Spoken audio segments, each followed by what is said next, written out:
Assalamu alaikum wa rahmatullahi wa barakatuh. Good morning, students. Today's topic is the process of water and mineral absorption in plant. Actually, it's not process; it's a processes. That means it's a combination of many processes.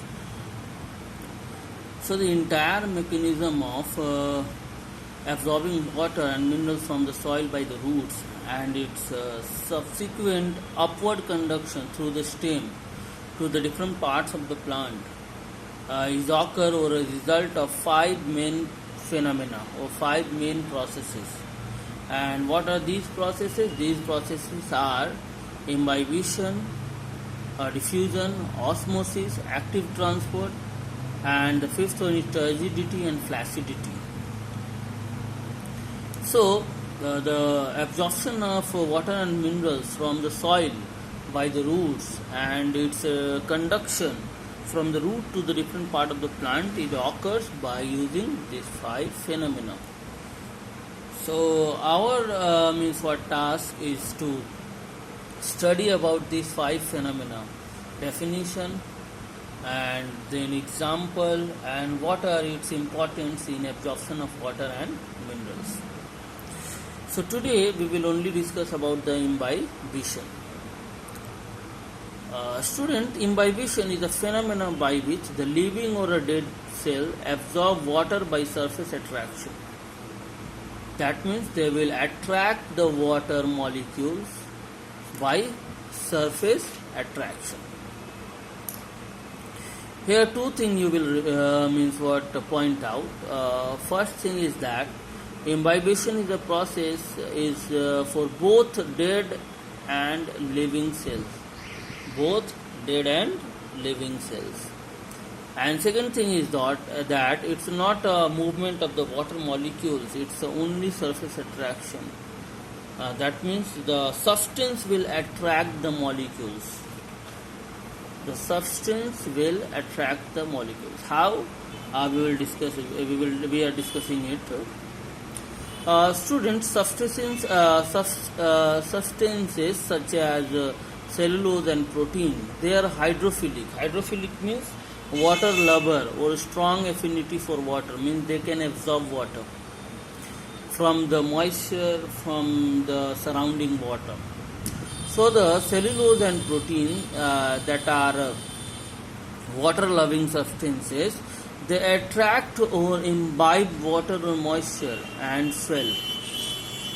Example is that dry seeds, when put into the water, you will see that overnight or within 4 or 5 hours they will swell up, like gram seed, isn't it? Pulse, many kind of pulses, they also swell up by absorbing the water. Rice also swell up by absorbing the water. Wooden doors, during the rainy season, it is seen that the wooden doors that are slightly loose to the frame, but in the rainy season it is seen that they becomes very tight, or they they become fully filled to the frame of the door. So dry seeds and wooded doors swell up on contact with the water or on exposure to the moist air.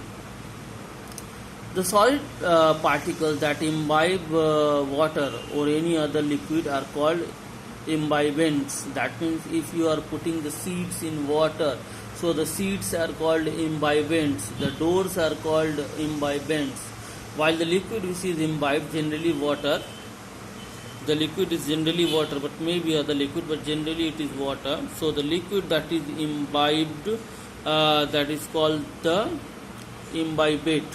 So if I am putting the dry seed, that just suppose gram seed in water, so the gram seed is called imbibents and the water is called imbibate. Now what are the significance of imbibition in plants? First of all, it helps the seed to germinate by breaking the seed coats. So the seed dormancy is maintained by the seed coat, and when the when we put it into the means water or provide them the ideal condition, then what will happen? The seed will absorb water, the seed coat will burst, and germination will start. Second thing is helps in the movement of water from the cell to cell in the plant body. That means each cell will attract the water molecule, and by cell to cell it will move from root to the upper part of the body. Number third, it helps in the ascent of sap via root hairs. These two topics I will discuss later on in this chapter in detail, how the water molecules move through ascent of sap or from cell to cell. Now this much for today, and next day we will probably study about diffusion, or if it is a small topic then we will also cover the osmosis. Now if you have any question regarding the topic, text me. Assalamu alaikum.